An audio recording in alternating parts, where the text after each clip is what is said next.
Welcome. So let's finish up our discussion of elliptic curves. We're going to talk about three things in this video. Namely, I'm going to talk about what are elliptic curves and why they're cyclic groups. I'm going to demonstrate that. But that's going to lead into a concept about the elliptic curve discrete logarithm problem, which is why we get to use elliptic curves. Really, what are the keys and so forth, the public key and private key and all these other things that we have going on. And then I'll talk about Diffie-Hellman key exchange. I could also go into Diffie-Hellman, sorry, elliptic curve El-Gamal encryption, which is instead of RSA, they use El-Gamal. It's the same general idea, but and again, it's from your textbook. You can go look at it and so forth. I'm just going to hit these key aspects to get you going in this process when we talk about this. So there's again really cool things and some really valuable information we can get out of elliptic curves. So let's talk about what are elliptic curves. So let's return to the elliptic curve that we did in the last video. We started with the elliptic curve y squared equals x cubed plus 2x plus 2 mod 17. And we said p is equal to 5 plus 1. And then we asked the question, what was 2p? And we did all those calculations to show you how we could actually use all the algorithms. We got 63. Sorry, 63. Then from there, we can then ask, what is 3p? What's 4p? What's 5p? And literally, if you go through the process, you would get this, which is just an iterative process.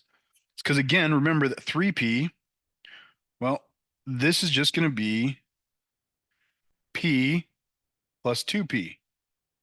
So we're just going to add that 5, 1, and 6, 3. And then the next one would be p plus 4p, and so forth and so on. We keep going all the way down until we get to here, and we get 18p is equal to 516. So I just did this for 18. We ran this a whole bunch of times. Again, this is something that's I thought it was pretty easy to program. You do have to do some comparisons and checking and other things like this. But when I get to this point in time, this is where it turns out to be very interesting. So if I took this and I tried doing the next one, so what is p plus 18p? Well, real quickly, you notice that both of them have the same exact y value. Excuse me, x value. That's interesting. And 16 in mod 17 world, 16 is the same thing as 5 plus -1, which means that this right here is actually equal to -p. And the reason that's important is because if you got through that process, obviously these points are not the same, and so you would have gotten p. So when you start doing your calculation, s, remember, is going to be the change in it would have been, remember, y 2 minus y1 over x2 minus x1, which really is y2 minus y1 times x2 minus x1 inverse. Well, when I do this right here is just going to be, that's going to be 16 minus 1, or 15, but this right here is going to be 0. And the 0 element has no inverse. So we actually would get so this would fail right here. This would fail. It'd be impossible to do this calculation even if you created a computer program, unless it was checking for this. And the reason for that is, let's go back to the idea of elliptic curves and why we actually got to this problem. So if I'm trying to just sketch just a quick little elliptic curve off to the side here, and here is the point 5, 1. The point 5, -1, or 516, ironically, is going to be right here. And remember, we had a neutral element or identity element that we called that fancy O. That was the little detail that we threw in for all elliptic curves, because that way any point p plus infinite is just going to give you back p. Well, this little detail actually ends up being the factor. And that's actually, we also got a p plus -p equals that infinity concept. This is an infinity term. It's not really points. It's kind of a notation point for it. It's our neutral or identity element. And that's because if these points are perfectly aligned to the same x value, you're going to have a vertical line which has a slope, which has no slope, not zero slope. It has undefined slope, which is why when we add them together. So one of the things we actually have to do if you're writing a program for this, FYI, is you really need to check.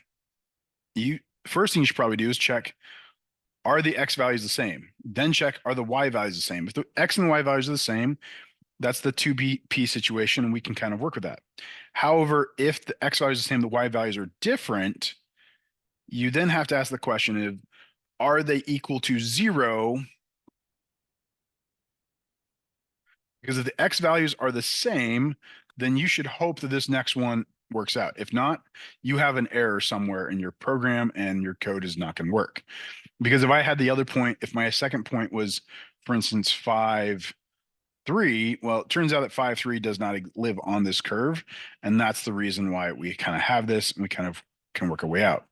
And you can kind of see that for yourself. If you just threw in 5 into this equation real quickly, you're going to get y squared equals 125.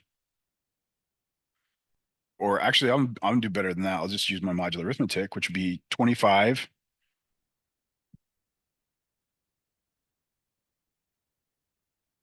is 5. 25 is 8. Mod 17 times 5 plus 2 times 5 plus 2. So that's plus 12. Well, this mod 17 is going to be 40, and 40 is 6. So this is really the same thing as saying 6 plus 12, which is 1, mod 17. So y squared is equal to 1, but that means that y equals 1 or negative 1 mod 17. And obviously negative 1 would be this situation down here. Okay, so that's actually why, again, that's a really cool algebra that we've actually been using here. And this goes back to when you did algebra, when you took a square root, you had the plus or minus. It's really, really hard, but there is a really cool concept in modular arithmetic that says if I have something squared is congruent to 1, then either that element is 1 or negative 1 if it's mod p. If it's not mod p, we can get it can generally get uglier, but that's just what we kind of go with. Okay, so and you can play around with that a little bit. So we've built all this up. So the irony here is that we now have the actually 19p, which is 18p plus p, or in other words, negative p plus p is our infinity element. So notice if I go to my next one, if I go to 20p, I'm just going to come up here in the next column. If I do 20p, well, that's going to be 19p plus one more p, which is just the infinity element plus p, which is just, well, p. And 21p is going to be really p plus p. So it's 2p, and we start this process all over again. And this tells us that we actually have a generator. Remember, to have a cyclic group, we must have an element that generates all the other elements in the group. So we've already established that it's a group by showing all the properties. Now we've shown it's a cyclic group for this particular example. The truth is it holds for all others if those conditions we put on elliptic curves happen to hold true. That was the whole 27 a squared plus 16 a squared plus minus 27 b squared 27a cubed, yeah, is not equal to 0 mod p. So, and we have all of this that we're kind of just dealing with. Here's the interesting question: how many elements are there on this specific elliptic curve?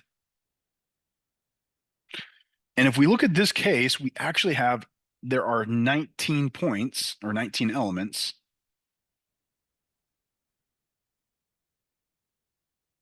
on our E. So ours happens to have 19 because you have to do the 18 up to here plus one more for the neutral element. So we've actually generated all 19 of them. This is great. This is wonderful. This is really cool. But what's that tell us? Well, the truth is, if I just went back to this different question, and this is where this question starts becoming hard. Suppose I just simply gave you the curve and I gave you the 0.51, same curve, and I ask you, where is the 0.06? What is the D value? They'll give me that. No matter how many hops, so to speak. So if I have 5, 1 is to kind of draw that, imagine for a second, we have 5, 1 is here. Our second point that we did from last time is 6, 1. Or I can go back real quick. 6, 3. I knew it was 6 something. 6, 3. Then we can keep going around. Remember, this goes around and eventually it comes back. And we had that 5, 16. And then we had and then it comes back. So the question is, where on this thing, how many times do I have to go around to get to that D? Now that D, because we've already said it, we know there's only 19 elements. We know that D is somewhere between 1 and 19. That's nice. So how would you answer this question? Well, with our specific situation, we can literally just roll back to the previous one piece. Oh, here's 0.6. So in our case, D happened to be 7. But this turns out it's a really hard question in general. And so this is actually the question that we use in elliptic curve cryptography. This is the hard point that leads us to the discrete logarithm problem. So again, if I give you any curve, you're going to have something that's secret and something that is publicly known.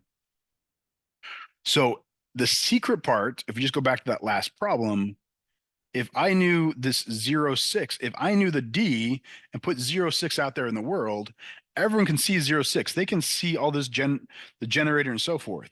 What is the part that is secret that's not easy to find? It's D. You literally have to brute force and then say, where is it in that stack of all those things? Does this actually exist? And so for that reason, this turns out to be that D value. It is so hard to find that. It is really, really hard.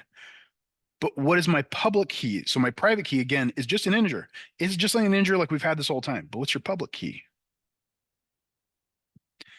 It is the point P, which remember is a point. It's a tuple. It's a list. 2 values.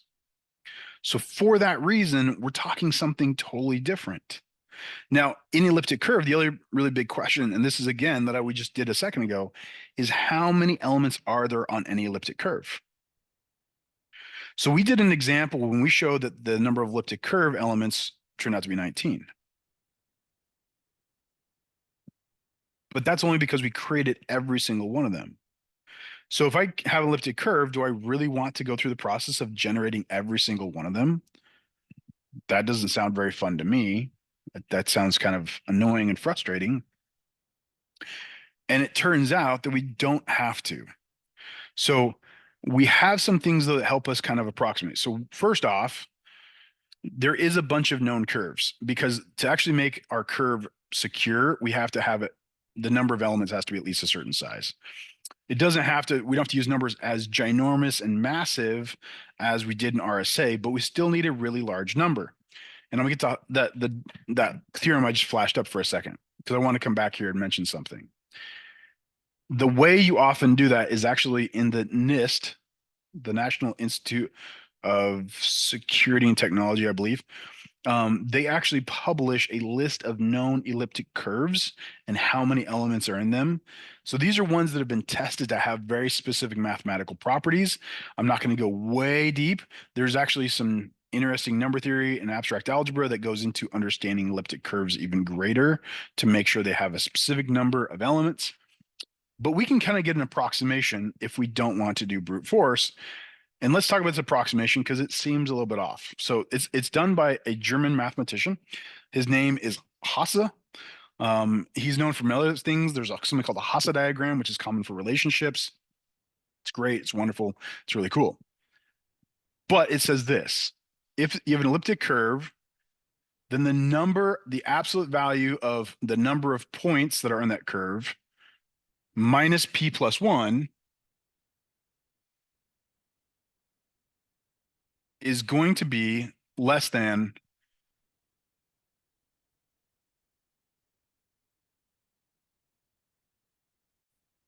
so this absolute value, again, sorry, I had a technical issue.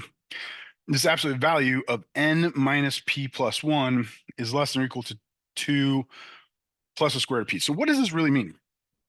It's kind of down here, kind of implies it, but let me just write it up top as well to kind of illustrate the idea. That means my number n is going to be between two values, p plus 1 minus 2 square roots of p, or p plus 1 plus 2 square roots of p. So really it's p plus or minus some value, because 1 is really, I mean, we're talking larger p's, so it doesn't matter. And also the other thing is, let's talk about this square root. So sometimes we say a square root of a number. I mean, relatively speaking, this is really, really small. So we can talk about bits and other things like that. But let me just kind of give rather than getting into all that detail, I'm just going to give you a general idea about this. Think about this for a minute, that if I had $1 million, if I offered you $1 million plus or minus the square root of $1 million, if you could win it, would you be interested? Well, the square root of $1 million is $1,000. So many of us would probably think, let me think, a million, when we're looking at $1 million, $1 million plus 1,000 or $1 million minus 1,000, that's not really that big a difference. It does pose a slight problem though. This Hasse theorem is great because it gets us in the ballpark. But in order to really be practical in our use, we need actually an exact value. So this is where this kind of fails, and we have to then rely on those other known elliptic curves from NIST and so forth. So there's a bunch of ones that are known. So here's the question that people ask. Well, if they're known, doesn't everyone then know what the answer is? And the answer is no, because it's still very, very hard to brute force this. And so again, this gets to the actual discrete logarithm problem, which is that if you have any elliptic curve E over a mod P, and P and Q are points on that elliptic curve, then the elliptic curve discrete logarithm problem is literally the problem of finding n such that Q equals NP. And it's interesting enough, many of you might be like, well, that doesn't seem that hard. I would just generate all the elements and look at the table. That's the brute force attack. And it really sucks, because potentially you're going to have to create P different elements, possibly a little more, possibly a little less. And then on top of that, you are then going to have to then check through that list to compare it to your actual Q. And so hypothetically, I mean, you could simply say, I'm going to check through my list and see till it works. Now, there is some really cool trends in lists that you might notice early on. Some of you may have caught this early on. So I'm going to come all the way back to my list in the very beginning. So here I had 5, 1, and then I had, notice, 5, 16. This was 6, 3, 6, 14, 10, 6. So let me actually just draw lines between these.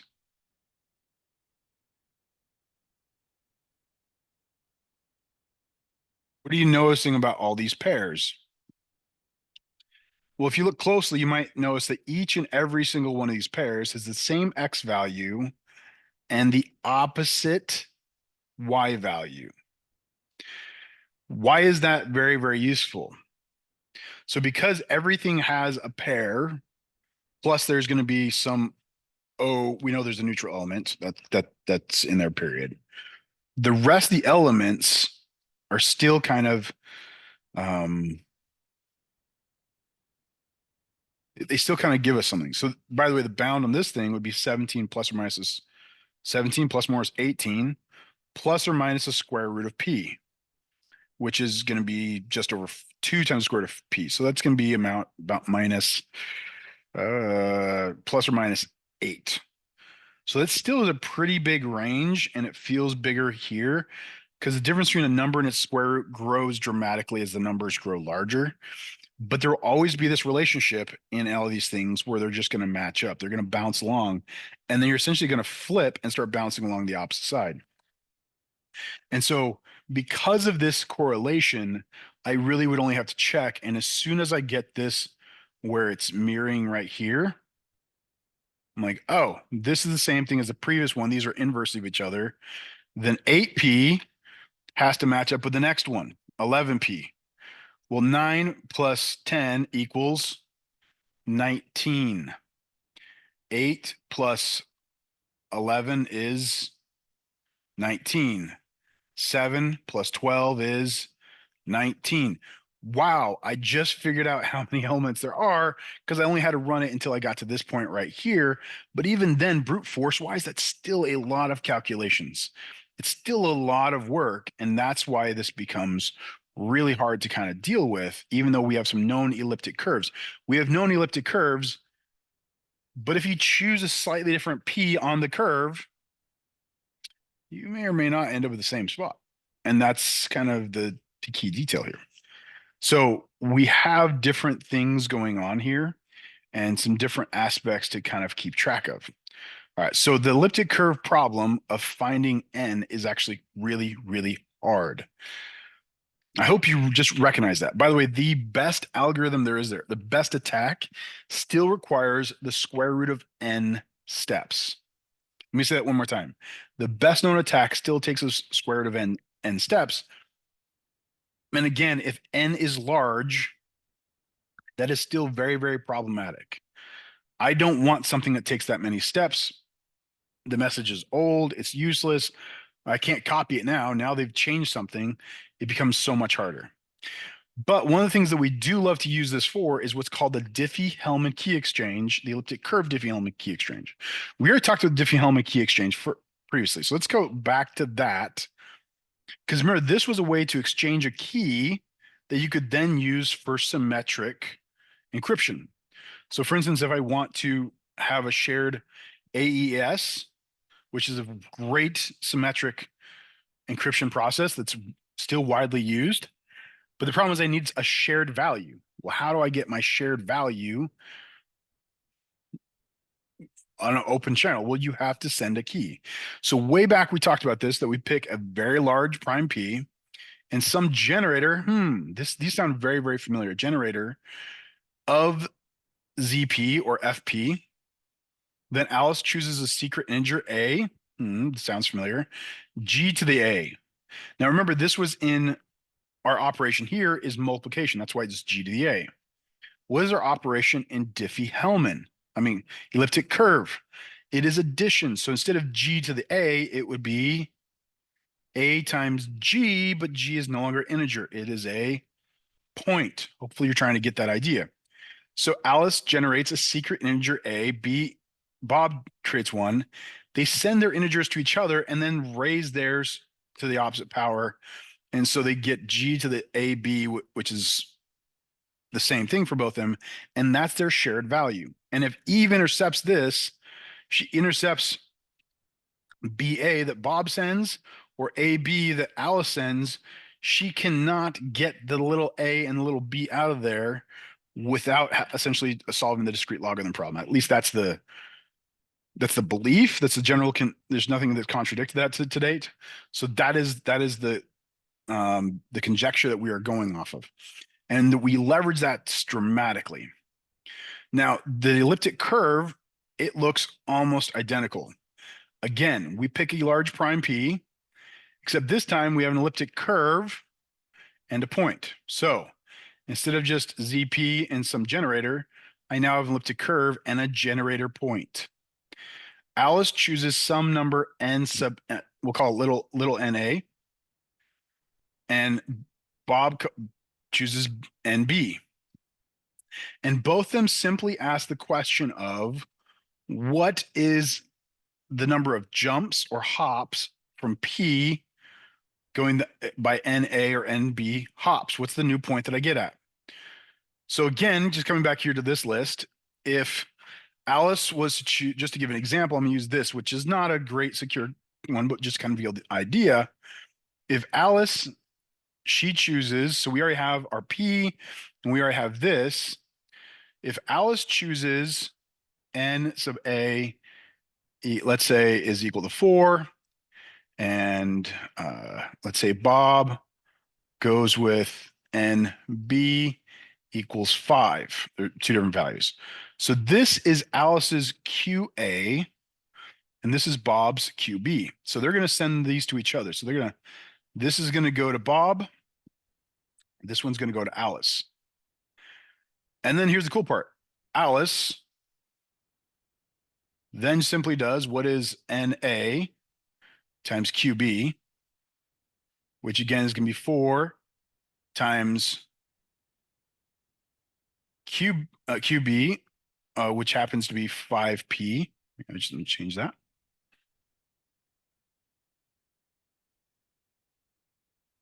Which you might quickly realize is going to be 20P, but that's also the same thing as 5 times 4P, or in other words, 5 times QA.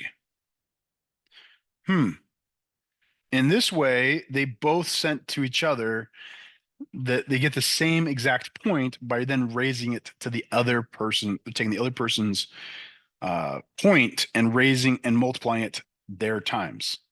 So this is why it's just like the Diffie-Hellman.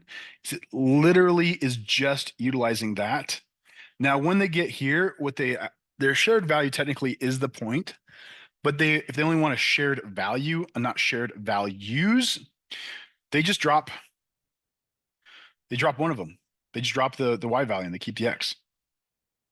And so they can just do this real quickly and they'll be like, boom, I got a shared number. So let me do another example and I'm going to do a big example to show this off. So consider my curve y squared equals x cubed plus 324x plus 1,287. And my prime that I'm doing my mod by is 338.51, and P is equal to 920.303. Then Alice and Bob will pick numbers up to P. Pick some random number. We usually don't like to pick 2. It's just way too easy. But they pick any number. So we have Alice picks 1194. Bob chooses 1759. And they both calculate out their points QA, QB, which are these. And again, we simply have to run the elliptic curve process. Even just to do this, Alice needs to do the elliptic curve almost 1,200 times. And Bob has to run it almost 1,800 times. That's a lot of times to have to work through this. That's still a lot. And then Alice sends it to Bob. Bob sends that to Alice. And they do the calculations again, and they both get the same exact point, which is 3347, 1242. What they usually do at this point in time is they just throw away the y and they keep the x again, which is 3347, and that's their shared value. I have seen other versions where they say keep the y and throw away the x. It doesn't really matter. They usually just pick a value. And sometimes that depends on, is that value odd, even? I've seen some different reasoning. But what does Eve, let's suppose Eve intercepts this. So remember, Eve is just going to see this. She's going to see this, and she's going to see this. How does she get here? She has P, that's known. She knows this one right here. She knows this. So how does she know if she knows P? So the circled things are the things to know. How does she figure out this right here? Well, in reality, the only way to do this is for her to solve the discrete logarithm, the elliptic curve discrete logarithm problem. She has to figure out what was Alice's number, what was this NA value. That's what she has to figure out. And to figure out that, or Bob's, vice versa, because if she can figure out one of them, then she easily can just take the other one and raise the power and be fine. But that is how hard it actually turns out to be. Figuring this out is incredibly hard. And this is why elliptic curves are so beautiful and wonderful. They're one of the most, I personally really think they're awesome. But they're this unknown thing because structurally they're just a little bit different. I hope that helps you understand elliptic curves a little better. This is where we're going to end. We're not going to do any more. Again, if you want to look in your book, it goes into more elliptic curve El Gamal methodology. There's actually, this is only one version of elliptic curves. There are more elliptic curve concepts out there. And so there's a lot of different ways that we can continue to go on and just get even deeper. Quantum computing, again, it's forcing us to find new ways. So there's still things we can do, but we still need a cyclic group of some form. And that's the key thing. How do I create a cyclic group? Because I want something that I can generate back to itself, but I want that to be very, very hard without certain information. And so because we're always looking for that kind of detail, we're looking at a lot of mathematical structures. And that's why hopefully this semester you're realizing cryptography really is a ton of, it's not just computing. It's not just let me throw this into a computer and have it do all the calculations. Understanding how those calculations work is what makes them protected and actually helps us develop new and creative ways as we continue to go forward. All right, good luck. Let me know what questions you got.